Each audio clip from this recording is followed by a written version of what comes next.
کبھی ایسا پرندہ نہیں دیکھا تھا۔ اس کا سارا بدن کالے بالوں سے بھرا ہوا تھا۔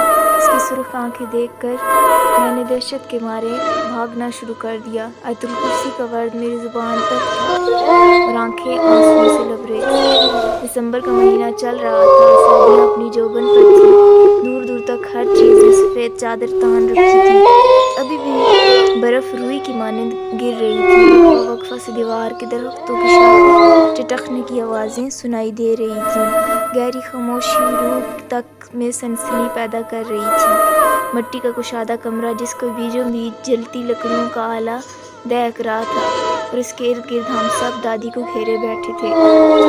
دادی اماں نظریں دہکتی لکڑیوں پر جمائے ماضی کے صفوں کے ورق گردانی کر رہی تھیں۔ کچھ دیر بعد گلا کھنگارتے ہوئے گویا ہوئیں، یہ اس وقت کا واقعہ ہے جب پانی کی قلت کے باعث میں اور صنوبر آپا سحری کے وقت پانی بھرنے جاتے تھے۔ صنوبر آپا مجھ سے عمر میں کافی بڑی تھی۔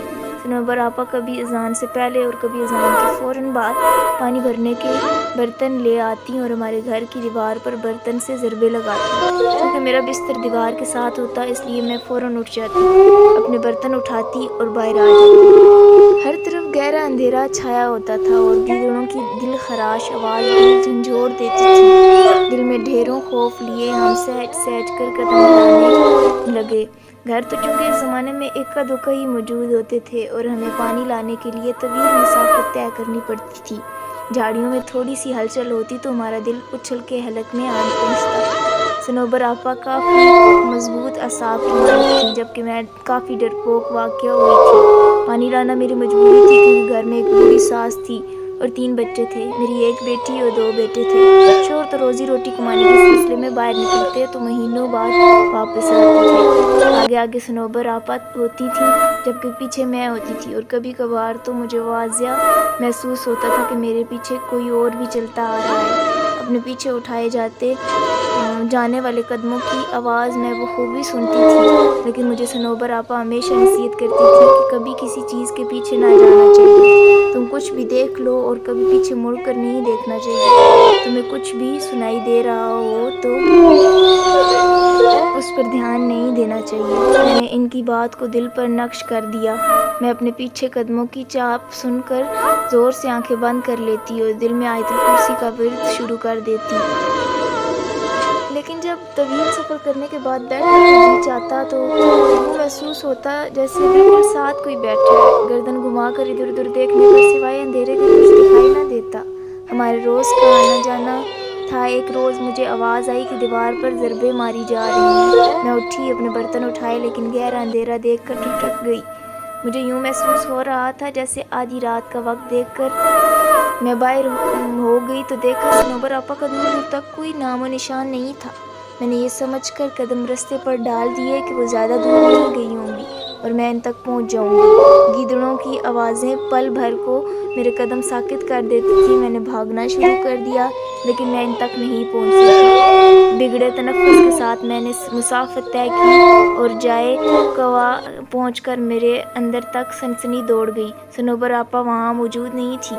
میں تھوڑا اوپر کھڑی تھی اور نیچے دیکھا جہاں پانی کا کنواں تھا۔ ایسا محسوس ہو رہا تھا کہ کوئی پانی کے ڈول لیے بعد دیگرے اپنے اوپر بہا رہا ہو۔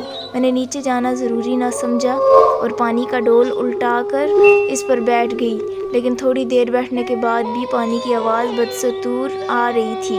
مجھے عجیب و غریب خیالات آ رہے تھے اور پانی کی آواز سے عجیب سا خوف محسوس ہو رہا تھا۔ اپنے پیچھے کسی کو محسوس کیا تو میرے جسم پر کپکپی طاری ہو گئی، میں لرزنے لگی۔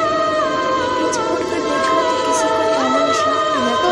وہاں ایک دم سے سناٹا چھا گیا۔ میری حیرت کی انتہا نہ رہی، لیکن عین اسی وقت اوپر گھنے درخت کی شاخ پر کوئی عجیب سا پرندہ بیٹھا مجھ پر نظریں گاڑے ہوئے تھا۔ عجیب قسم کا پرندہ تھا، میں نے کبھی ایسا پرندہ نہیں دیکھا تھا۔ اس کا سارا بدن کالے بالوں سے بھرا ہوا تھا۔ اس کی سرخ آنکھیں دیکھ کر میں نے دہشت کے مارے بھاگنا شروع کر دیا۔ آیت الکرسی کا ورد میرے زبان پر تھا اور آنکھیں آنسوؤں سے لبریز۔ میں نے 1 منٹ کے لیے بھی رستے میں رکنا مناسب نہیں سمجھا اور اپنے گھر کے پاس پہنچ کر دروازے کی طرف ہاتھ بڑھایا۔ اسی وقت صنوبر آپا اپنے گھر کا دروازہ کھول کر باہر نکل آئی۔ ان کے پاس ڈول بھی تھے اور میں دروازے کا کھولنا چاہ رہی تھی لیکن اپنا توازن برقرار نہ رکھ سکی اور بے ہوش ہو گئی۔ آنکھ کھلی تو دیکھا ارد گرد سب جمع ہیں۔ صنوبر آپا کے گھر سب افراد بھی بیٹھے تھے۔ میں نے پانی کے لیے آواز دی تو سب لپک آئے۔ تھوڑی طبیعت بحال ہونے پر معلوم ہوا کہ آج چوتھا روز تھا اور میں مسلسل بے ہوشی کی حالت میں تھی۔ میں نے اس روز کا واقعہ سب کی گوش گزار کیا تو صنوبر آپا ماتھا پیٹ کے رہ گئی اور بولیں، جیسا تم کہہ رہی ہو یہ درست ہے تو ہم اس کو معجزہ ہی سمجھے کہ تم زندہ سلامت لوٹ آئی ہو۔ میں نے رب کا شکر ادا کیا۔ آج بھی بدن پر سنسنی طاری ہو جاتی ہے جب کبھی اس پانی کی آواز اور اس عجیب و غریب پرندے کا بالوں بھرا جسم آنکھوں کے سامنے آ جائے۔